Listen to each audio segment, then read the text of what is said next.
नमस्कार। क्या आपकी पसंदीदा बैंक एफडी अब हमेशा के लिए बेकार होने वाली है? क्या सरकार की एक नई चाल आपके सुरक्षित निवेश के पारंपरिक तरीके यानी एफडी को पूरी तरह से फेल करने जा रही है? जी हां, चौंकिए मत। भारतीय रिजर्व बैंक और सेबी मिलकर देश के वित्तीय बाजार में एक ऐसा बड़ा धमाका करने जा रहे हैं जो फिक्स्ड डिपॉजिट यानी एफडी के साम्राज्य को हिलाकर रख देगा।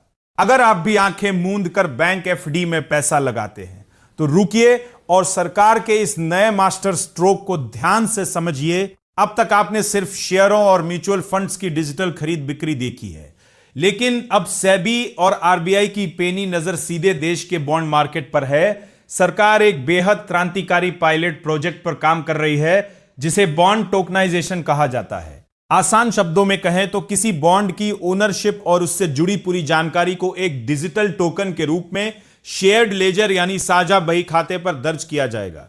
इसका सबसे बड़ा फायदा होगा फ्रैक्शनल ओनरशिप। जरा सोचिए, पहले जो मजबूत कॉर्पोरेट बॉन्ड कम से कम 10 लाख रुपए के भारी भरकम निवेश के साथ मिलते थे और आम निवेशकों की पहुंच से कोसों दूर थे, अब डिजिटल तकनीक के जरिए उस बड़े बॉन्ड को छोटे छोटे टुकड़ों में बांटकर बहुत छोटी रकम से भी खरीदा जा सकेगा। सीधे शब्दों में कहें तो यह तकनीक सीधे बैंक एफडी को कड़ी टक्कर देने जा रही है, क्योंकि अब आम निवेशक भी आसानी से सीधे बड़े कॉर्पोरेट बॉन्ड्स में पैसा लगा सकेंगे, जहां उन्हें एफडी से काफी ज्यादा ब्याज मिलने की संभावना रहेगी। आपको बता दें कि भारत का कॉर्पोरेट बॉन्ड मार्केट अब कोई छोटा मोटा बाजार नहीं रह गया है। यह लगभग 60 लाख करोड़ रुपए के विशाल आंकड़े को छू रहा है।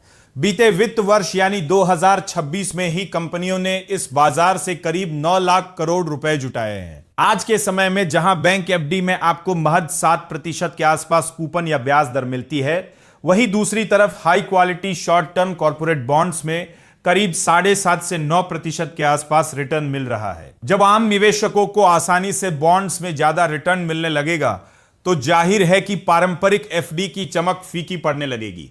लेकिन इस चमक के पीछे एक बहुत बड़ा जोखिम भी छिपा है जिसे समझना आपके लिए बेहद जरूरी है।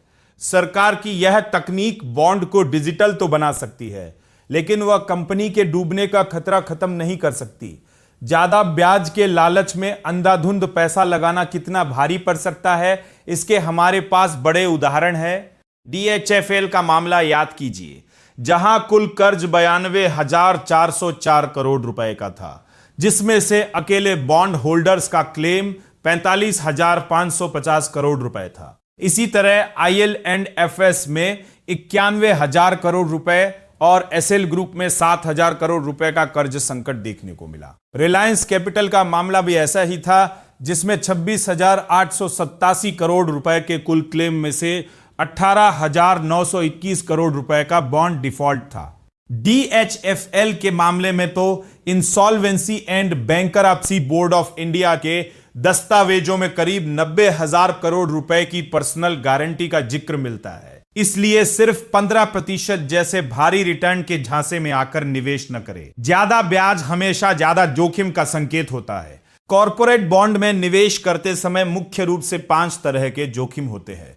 पहला, क्रेडिट रिस्क यानी कंपनी के डूबने का खतरा। दूसरा, इंटरेस्ट रेट रिस्क यानी दरें बढ़ने पर बॉन्ड की कीमत गिरने का खतरा। तीसरा, लिक्विडिटी रिस्क यानी जरूरत पड़ने पर खरीदार न मिलने का डर।